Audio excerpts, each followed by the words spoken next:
What's up, guys? This is Teej and Dan here again with another edition of the Tuesday Twofers. Today, Dan and I were talking about what we wanted to talk about and show off, and we've been talking a lot about Lord of the Night, Feast of the Flesh, Feast of Blood. Feast of Blood. Feast of Flesh is the second one. That's the second one. Forgive me. How are y'all doing out there tonight? Having a good night? So that's what we're going to do today. We're not actually going to play the game because it would take way too long to do so. But when we do get the office set up and we start doing the Twitch live streams and stuff, then we'll definitely have some playthroughs for you guys to watch. Yes, we'll probably do those on one of our DKG After Darks on like a Saturday night or something like that. Yeah. But today we're just going to show you what we have so far as the board, the cards, some of the mechanics of the game, and I'm going to let Dan take the lead on most of this, and I'm just going to kind of interject with my personal strategy and some of the other strategies that I've seen some of our playtesters come up with. Oh, indeed. Well, so basically, Lord of the Night is a game about vampires. It's set in the village of Old Haven, and that's in the Darklands area of the World of Destiny. So it is still a fantasy game, but this one is more of a gothic horror type fantasy game. And it's our one of our Euro-American style hybrids, if you will. And I think it's personally, I think it's a very good blend, but I mean, I guess I could be a little biased. At any rate, so basically, in the village of Old Haven, there was once this vampiric lord who lived in this castle on the outskirts of town and ruled the whole valley with an iron fist, a very bloody one at that. And then about 300 years ago, all the castle went dark and everything just kind of became silent. And Old Haven kind of struggled by. You know, there's still vampires and werewolves and other things around, but no sign of the Lord of the Night. And then, all of a sudden, now, the lights have come back on in the castle. And it's rumored that the Black Gate will open and that someone could come through and claim the Midnight Throne for their own. So each player is a vampire starting their own vampiric coven here in the village of Old Haven, trying to get powerful enough through blood rituals and whatnot to get into the Black Gate and to attempt to claim the Midnight Throne. And so, as you come into the village, basically you start as a vampire, and then yeah, blood does have iron. In fact, I actually have that old fighting game, Iron and Blood. Nice. The Ravenloft fighting game for PS1. That stuff was fun. But so basically, you're each coming into the village, and it's a worker placement game and resource management. And the resource is blood, and you get it, of course, from humans. So you can get it a lot of different ways, and it all depends on what space you take up. Again, like it's worker placement where you're each round during the Twilight Phase, and no, not from the books, but there's the Twilight, the Midnight, and the Dawn phases, and of course the Day Phase when everything kind of resets and whatnot. But after you begin the night and you have your blood feast and perform any blood rituals you are planning on doing that round, then you move on to the Twilight Phase, where each of the vampires, like each of the players, places their vampire on one of the spaces of the village, which we're going to show you the village board and all that in a minute. And then, for instance, if I'm going first and I put my vampire on like the Bloodthorn Inn, and Teej decided he wants to try to go for one of the humans on the Bloodthorn Inn, he can actually move his piece there and challenge me. So it's worker placement with challenging. So then we make a challenge roll, and then the person that loses, just their piece gets off the board, and they get to place it at the beginning of the action phase, which is the Midnight Phase. And so, in the game, each player is playing a different vampire, and I'm going to go ahead and turn the camera around so I can start showing off some of this fun stuff. Now, this prototype we have, there we go. This prototype we have, all the art is just temporary. It's just stuff I put together, and we're having all of the art done professionally, and it will be absolutely gorgeous. And so you have here's the vampire, like your player card, and you got the different dice you use for the game, which I'll go into those. The Undead Powers deck, the Blood Lord deck, which is kind of like a spell deck, if you will. And then these are cards that each player chooses what house they belong to. There's 4 different houses, Dark houses.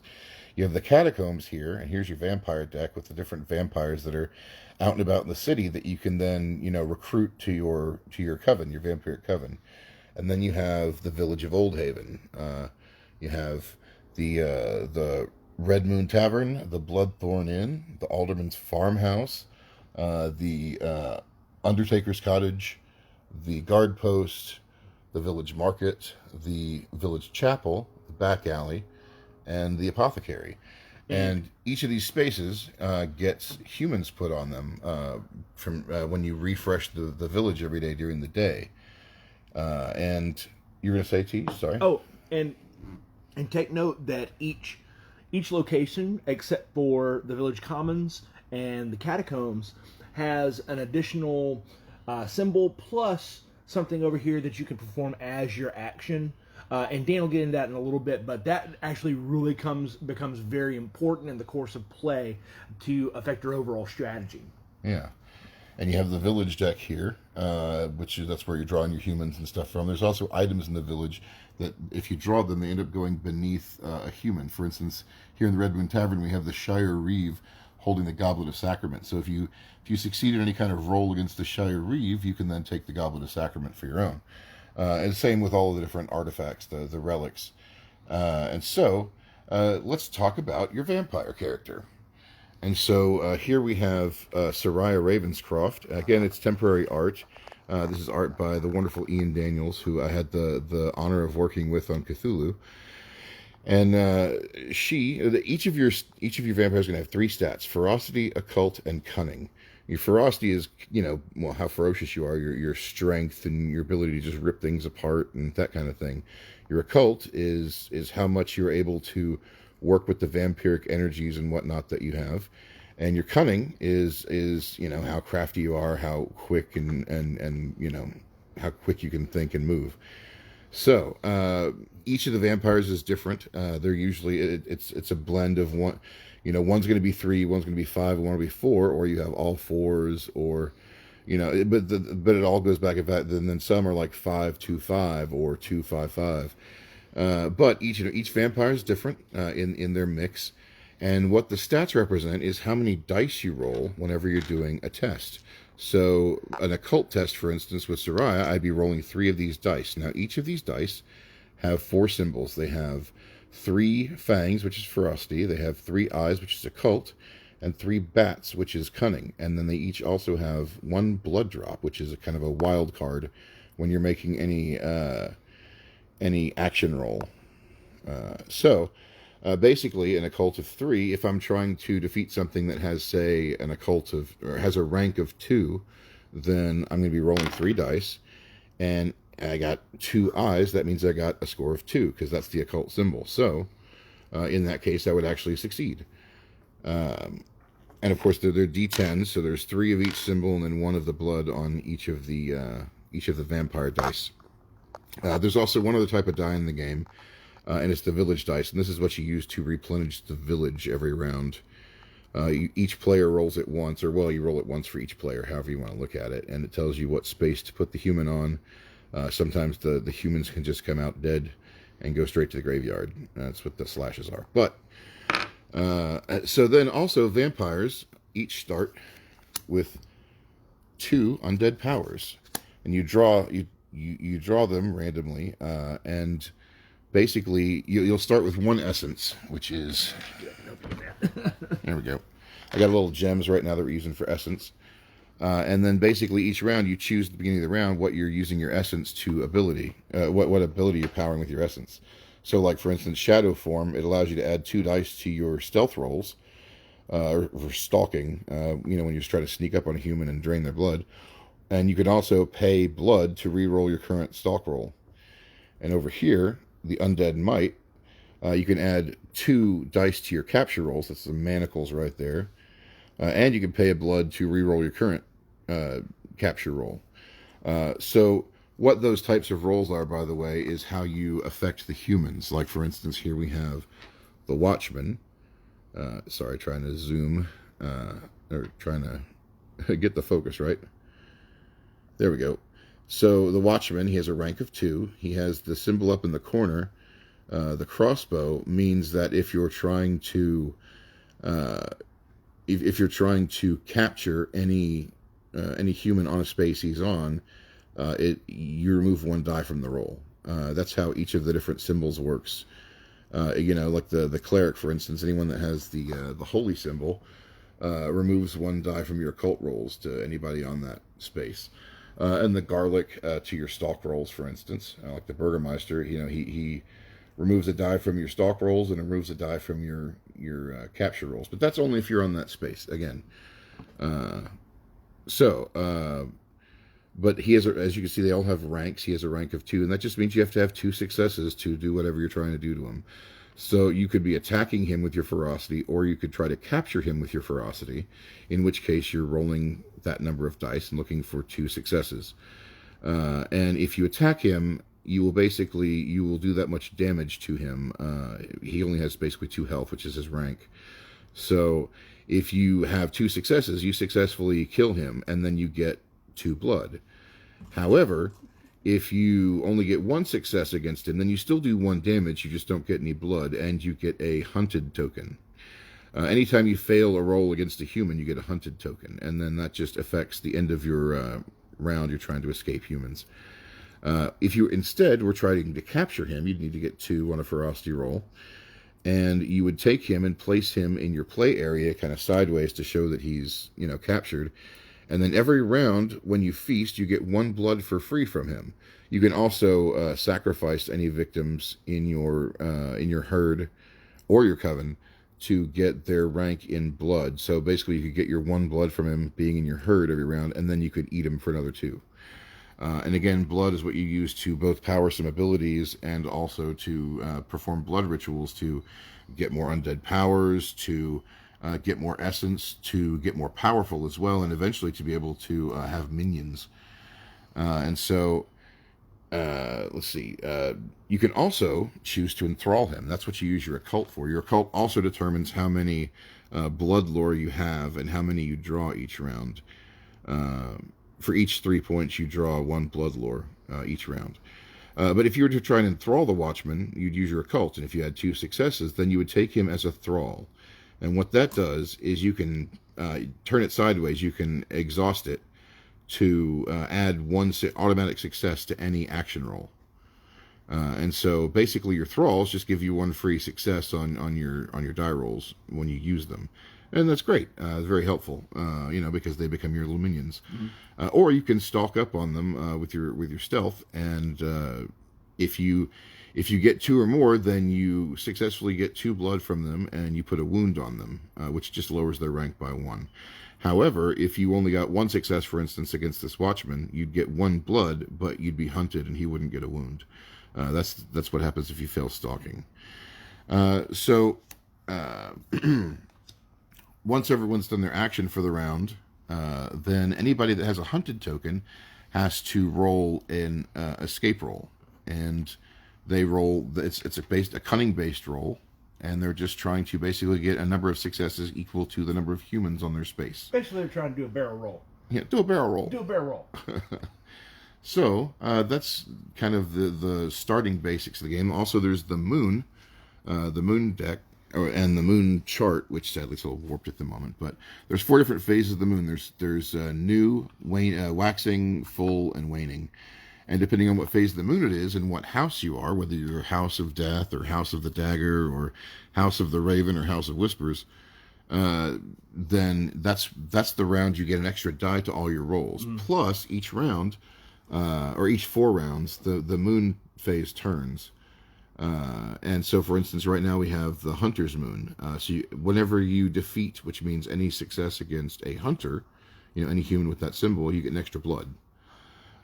So that's how those work. There's all kinds of different cool moon stuff. Sometimes it makes it harder.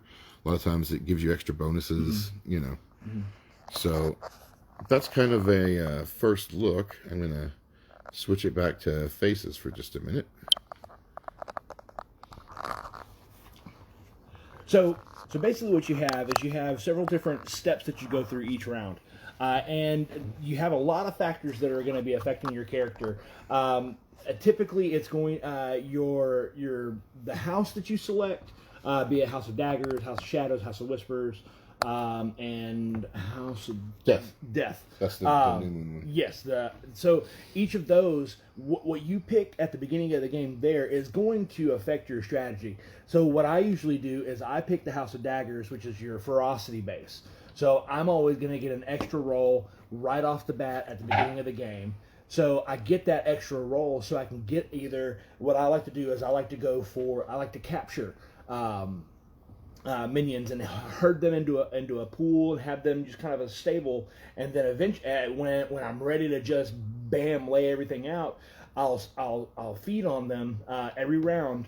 For each person in your herd, you get 1 blood, but you can also devour that person and get their level in blood. So what I like to do is build up about 5 or 6 and let them sit there for a little while, and then all of a sudden just bam, bam, bam, bam, bam, devour all of them, get a whole mess of blood, and just have blood left over to upgrade my character, get new stats, form extra actions, add extra dice, whatever I choose to do with it there. And go up ranks. That's the big thing, because every time you go up a rank, you get a minion, basically, which is an additional worker, so to speak. So it's a vampire you can send out. You can use them to send out your vampires from your coven as additional actions on the board. You know. So the further you get into the game, you're going to have a lot more metagaming and mitigation that I'm sorry, not mitigation, but extra. No, mitigation, yeah, but not metagaming, but player agency. You're going to have, thank you very much, more player agency to go out and capture more people, devour more people, accrue more blood. So as you're building your stable of thralls or vampires in your coven, you're going to be able to do more and more things. But to do that, you have to earn Dark Mastery, which is I think is 5 blood. Yeah, 5 blood for a Dark Mastery, and that's basically leveling your character up. Or you can pay 3 blood to increase all your traits by 1. Or 3. Or increase one of them by 2. 1 by 2. That's what I do. I always go for the increase 1 by 2, and I always do it on my ferocity, so I become extremely strong. I get up to about 8 ferocity, and then I'll start putting 1 or 2 stats here and there every now and then, or I'll just do 3 blood for +1 to each stat, just to kind of start balancing my character and get higher. Yeah. And you can spend 2 blood to gain an essence, which is those ones that power the undead powers. You can also just pay a blood to get a new undead power. And you can do each of those once per round. Yeah. Depending on how much blood you have to spend. That way it kind of holds down on Robbie doing what Robbie would do. There's a running gag here that we have with a particular space on the board. It is the Red Moon Tavern. The Red Moon Tavern. That one has a modification on the space that you can treat it as a mob. So basically what Robbie will do is he'll build up his cunning and will stalk. Thomas, thanks. Hey, what he'll do is he'll build up his cunning and stalk all 4 spaces, all 4 spaces in the tavern. Whether he fails or not, he's still accruing blood. But it's never actually worked all the way through like he thinks it's going to, because somebody but it's will so always tempting he can't help himself. But it's fun because all of the paths in this game are very well able to roll 2 handfuls of dice and just throw them on the table, and it's a sea of dice rolling across the table, and it's really annoying. It's really annoying. It's a whole bunch of blood, too. It's a whole bunch of blood. We've actually run out of blood to use because Robbie is on his business. Oh yeah, and for instance, the blood tokens we use in the game are these adorable little red teardrop shaped gems, and this is what we're going to be going with for the blood tokens in the game too when we get it produced. Because they're just too cool. I mean, it's perfect. It's a little bloody teardrop, in a gem style. And to hold the gems, we are also going to be doing a small little goblet. We have a bunch of ideas.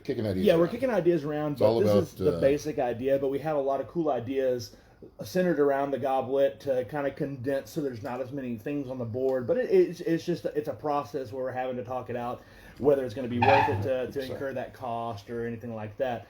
But the thing I'm excited about is the Dark Castle dice roller. Yes. Big vampiric castle dice roller. Yes. Oh my goodness. Yeah, I'm excited about the whole thing. Hey Matthew, how's it going? Hope your foot's doing all right. But yeah, I mean, so I guess I didn't tell them how you win though. Well, I mean, we were coming to that because that's you have to know all the mechanics of how you're going to use your mechanics to get to where you want to go. Yeah. So With all that in play, you're going up, you're getting your dark power, raised and whatnot, because your dark power comes in on the gate rolls. You see, every round, once you have at least one rank in dark mastery, then you can start making your what's called gate rolls, and that's how you get inside the black gate to go challenge the dark throne. And basically each round, after everyone's feasted and stuff, anyone that has at least one rank can make a gate roll, and you're rolling your whatever particular stat it is that round. So during the waxing phase, the gate only opens for ferocity based. Yeah, you play to win the game. It's true. You do play to win the game. And then in the full moon is the occult based moon. So you have to make an occult roll to get in. On the waning is the cunning based moon, but on the new moon, it's dealer's choice. Like everyone gets to roll their own stat that they want to roll to try and get in the gate. And that happened. The first time that happens is the fourth round. So, but basically, once you get in the gate, then you still, like, if multiple people get in the gate, then you still have to have a challenge roll to see who gets to approach the dark throne first. Yeah. And there's a small stack of dark throne cards, and you shuffle them, and so the first person to get in, you draws the top card and looks at it, keeps it secret, and then the rest of the cards go away. Here's mine. And that becomes the official one of the dark throne for that round, for that game. Which this one, it's the Grimoire of the Night. It's a relic of power. Yeah. The trait, and it requires a trait test.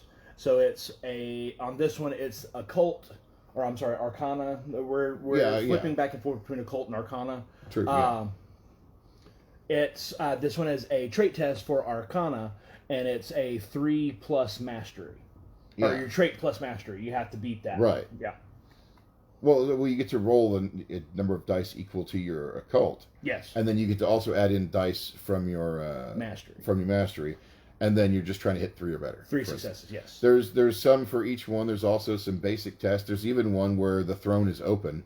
And there's a promo one that is the Lord of the Night. Basically, he didn't die. He's still there. So he's a rank 10. You got to fight him.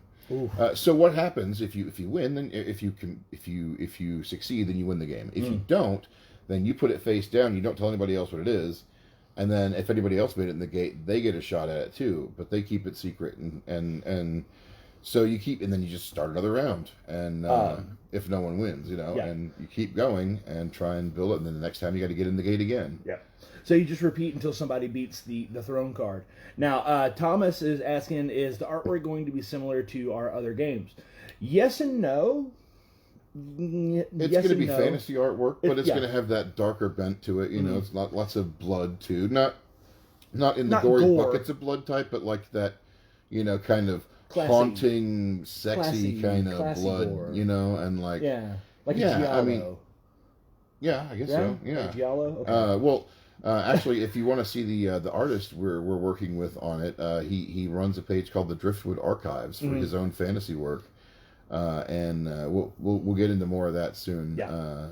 But I've seen the guy. I mean, I've looked at the guy's work, and the original idea is that I was going to do the artwork for this game, and that's a little outside of my realm of expertise with doing figures and doing sexy vampires and stuff like that.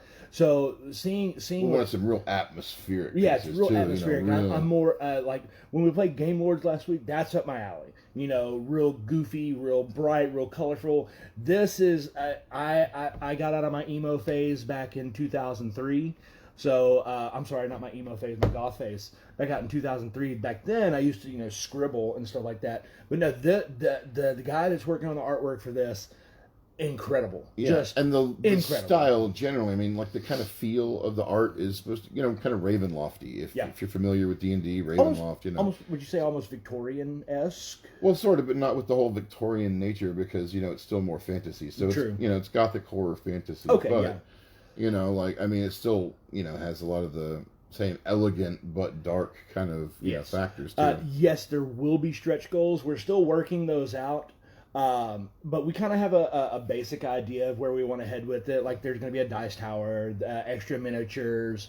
I had the idea of working with a local artist to actually do a small like a comic book, like a small art book that kind of tells the story of how each vampire has gotten to the city to take care of that. My favorite character, the one that I've been working on the most, Donna Nix. Donna Nix.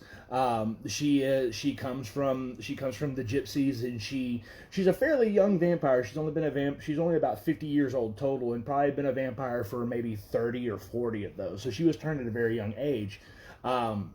Very strong. She's almost feral in a sense, but she still has her wits about her. Kind of if I had to make a comparison, to be like Harley Quinn, perhaps. But she's not insane. She's just very aware that her beauty can be used to draw people in, and then she can capture them, hold them in their herd, feed from them, and accrue her power this way.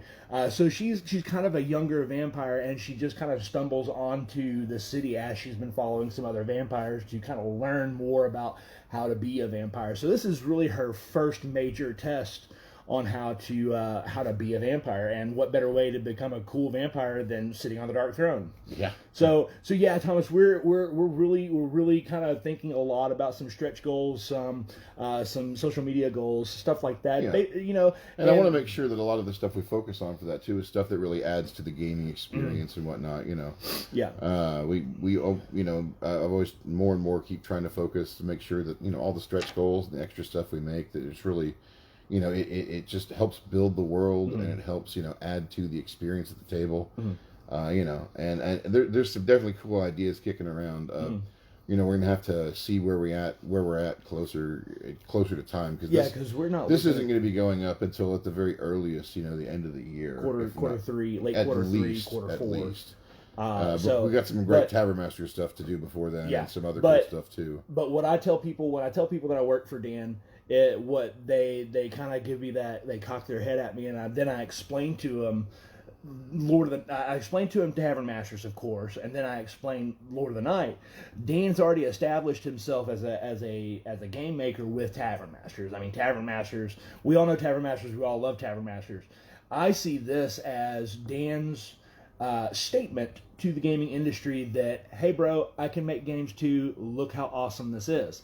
Because when you play through it the first time, just like with any game, you're kind of boggled. But then once you get the rules, you're ready to get out there and you're ready to fist fight the person sitting across from you because the game can be that intense. The game does take a little bit longer to play. Yeah. I think with 2 players, you could probably finish a game in about an hour. Hour and a half. With 3 or 4, you're looking at about 2.5 hours. About 2.5 hours, but you can play up to six players, right? Yeah. So but I'd still say it's all fun. Oh yeah. But we did run a 6-person game at Alcon this year, and I think we finished the game right at 2 hours and 15 minutes because people that come to the conferences, they're going to take quicker to rules and stuff like that.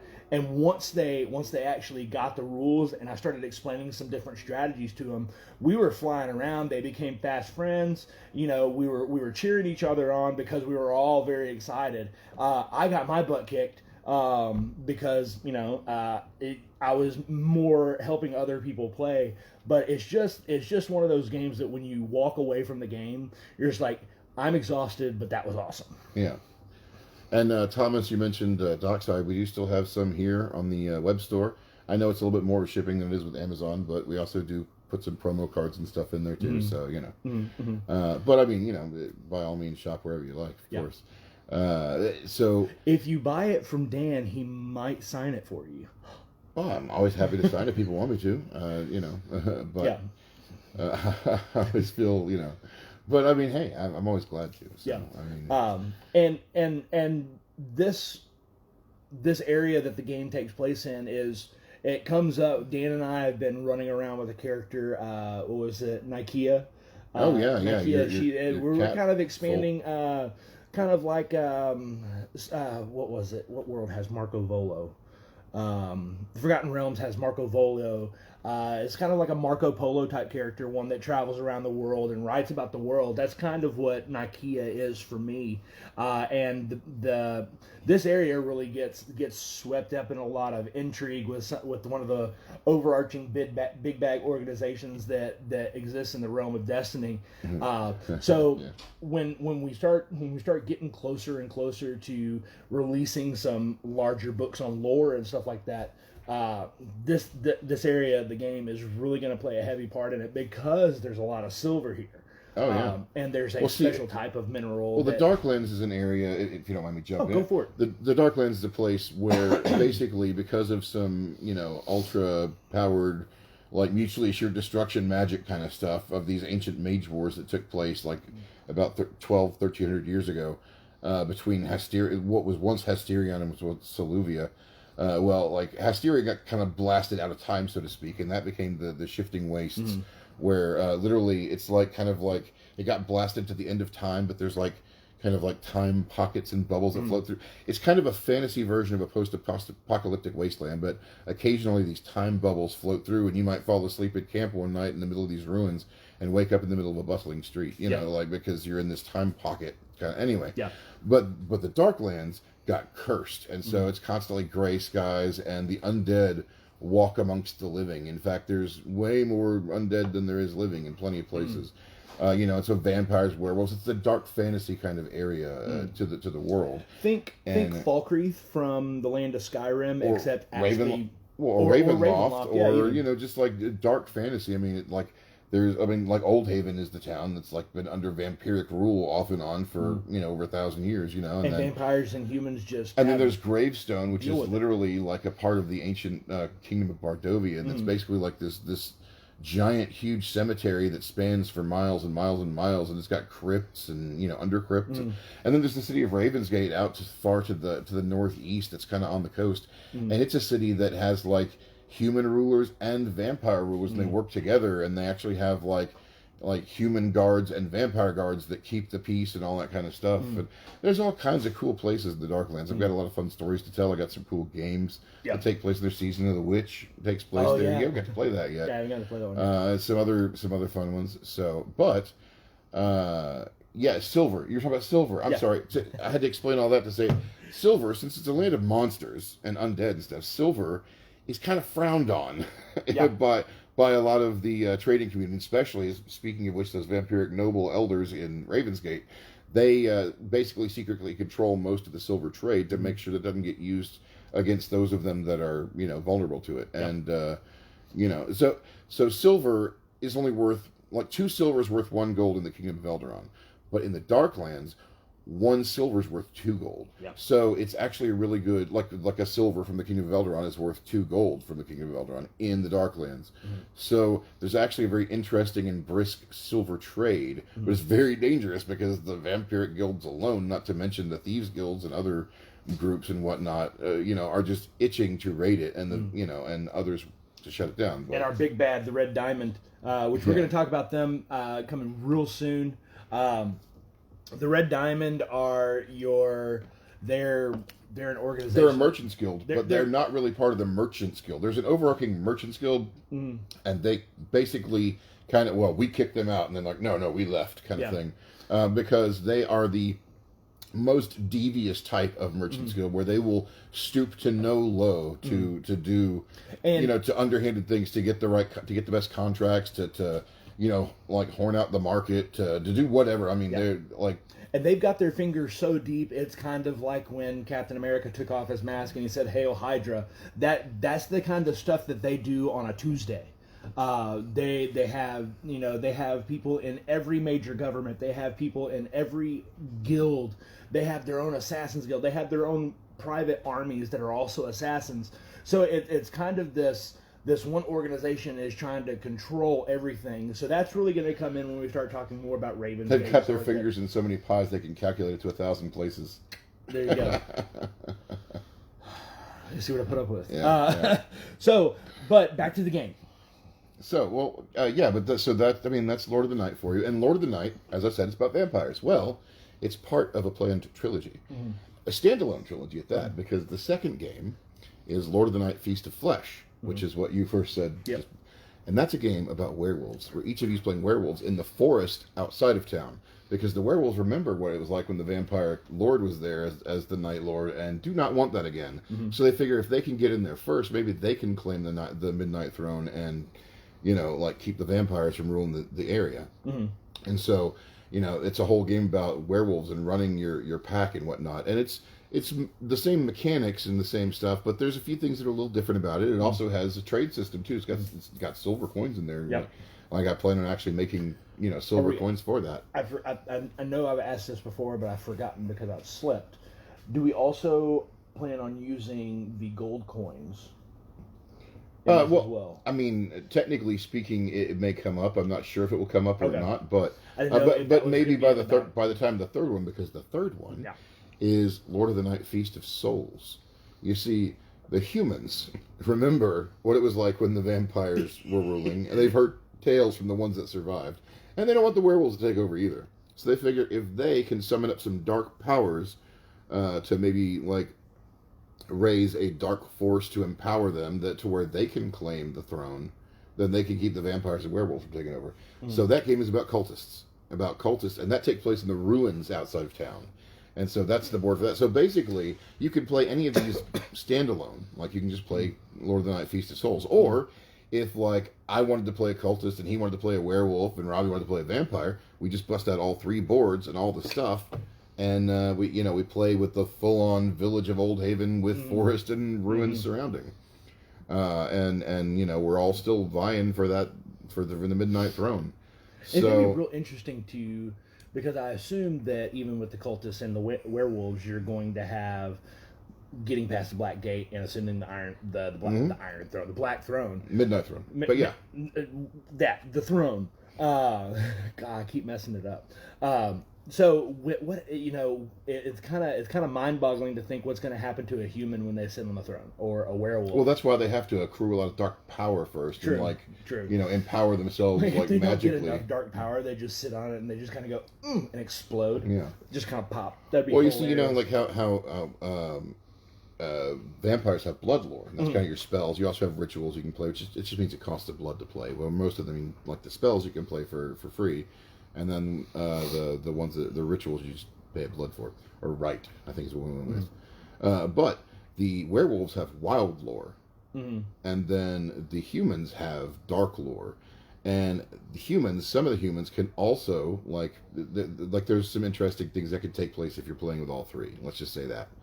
There's some interesting things that can take place if you're playing with all 3. No, But then, of course, there's also there's a 4th one that's planned.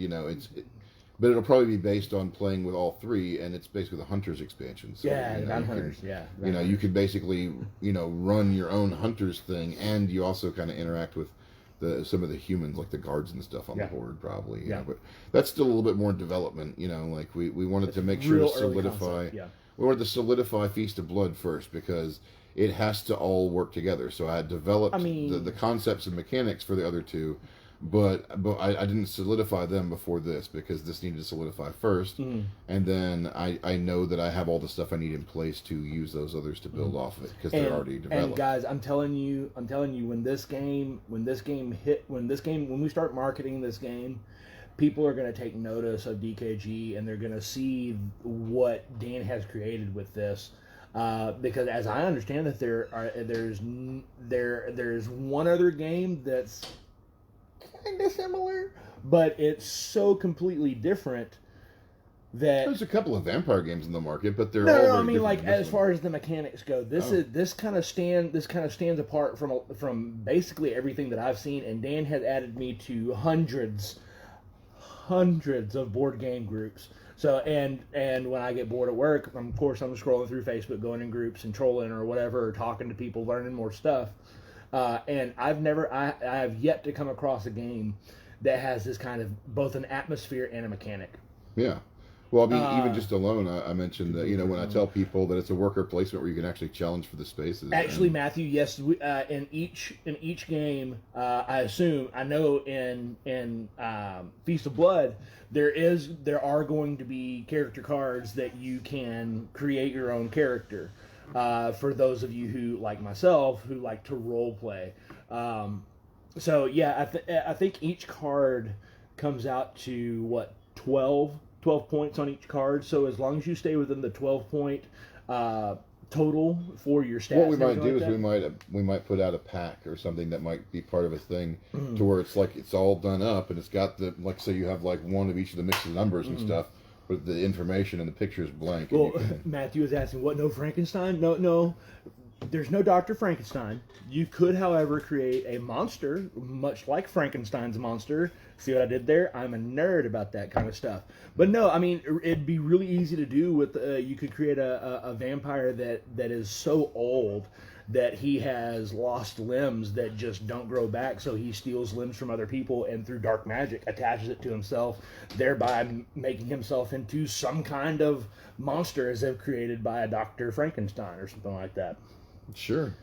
The possibilities are really kind of endless when it comes to. I don't know how to reflect that in the in the mechanics. But...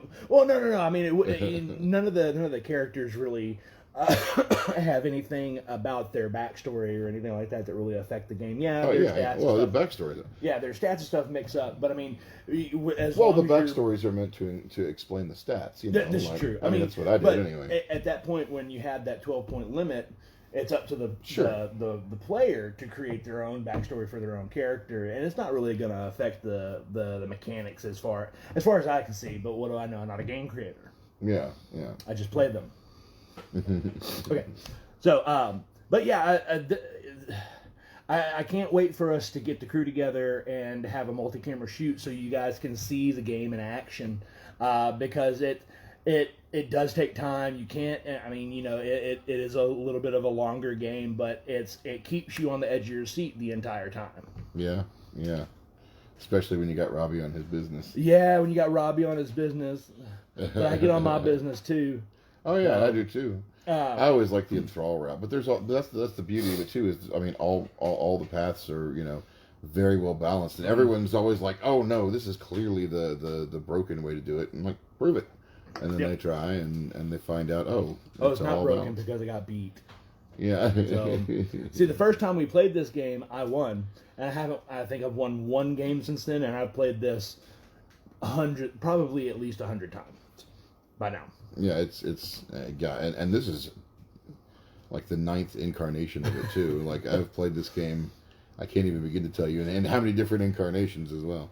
But it is a great game, and I can't wait to get it out there. And I think this one will finally be the thing that makes like the gaming community at large take note. Of course, getting it out there to them is important too, because like I've never been great on marketing before, and I've always been so busy that just trying to keep up with everything. Realistically, I'd love to launch the Kickstarter Halloween week of this year. I think that's a worthy goal. It's a worthy goal. I mean, I can't wait to put it out. I mean, I'm super excited. Yeah. I think people are gonna love it. I mean, we take it to conventions and stuff. They're like, "Can I buy a copy of this?" Like, sorry, it's just a prototype. Like, well, can I buy that? No, you couldn't afford this prototype alone, especially getting custom dice made. Yeah. Oh my goodness. So I think probably about 600, like per game. Yeah. But I mean, that's just because I'm paying to get single prints and stuff. I mean, this will probably be. I'm hoping to keep it at like a $79, $89 price tag as far as like the game. But I mean, it's going to come with a bunch of stuff just in the base. Oh yeah, I mean, each of the characters. There's 12 base characters in the game, and they will have their own custom minis for each of them that will look like the character. And then there's going to be other little minis that'll all look the same but be different colors, probably for the minion tokens. So they'll match up to like the 6 different colors. So when you pick it, which one is yours. I'm thinking maybe like a cool thing like a vampire crawling out of a gravestone or something. Like. But I'm gonna let the artist put his mind to that. Well, and then there's been talk having minis for guardsmen. Well, one of our stretch goals could be we add in conjunction with the guardsmen that we send, we also send female guardsmen. Then the possibilities are endless. But I mean, in the base game, we're looking probably at what 20, 30. Well, there's going to be 12 character minis. Yeah. and then there's going to be the 6 minion figures per color, which is 6 different colors. So that's 36 smaller minion minis.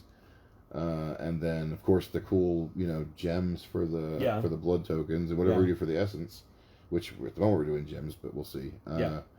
And so I mean, there's the box is gonna be heavy.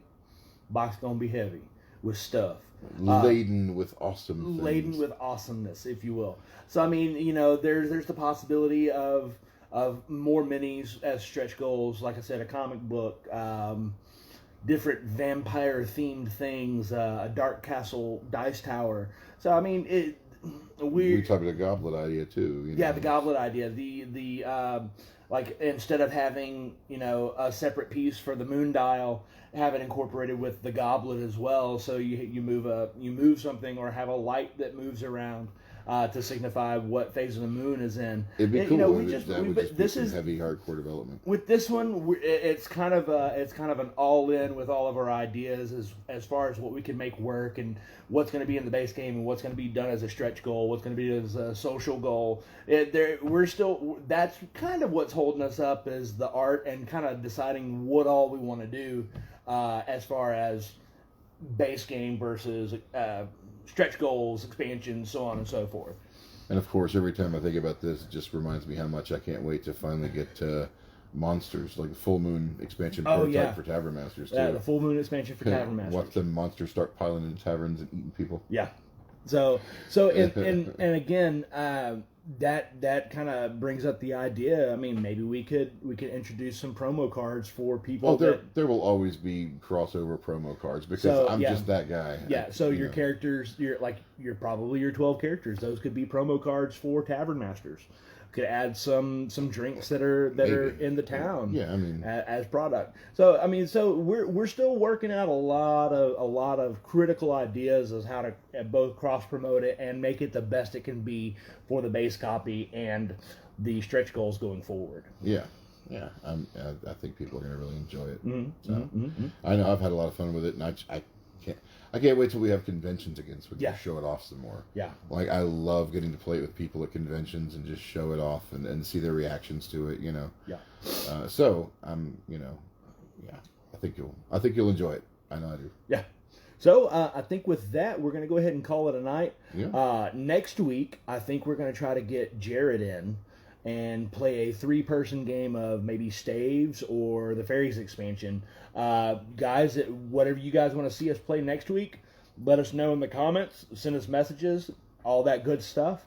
And maybe we'll finally have the office set up. Maybe we'll finally have the office set up so we can have more than 3 people play. And multicam setups eventually. Multicam setup. I'm looking forward to that. Probably. I talked with the guys that I'm working in the studio with, and they are totally down to come by. At least 2 of them to come by and talk about their album and play a game of Tavern Masters with us. So as soon as we get the office set up, that's one of the first things that we're going to do. Yeah, absolutely. And we'll listen to some of their music while we play. All right, well, thanks, guys, so much. Good night, John, Matthew, and everybody else watching. I hope you all have a wonderful and awesome evening, and we hope to talk again soon, and we'll see you next Tuesday, if not before. Rock and roll!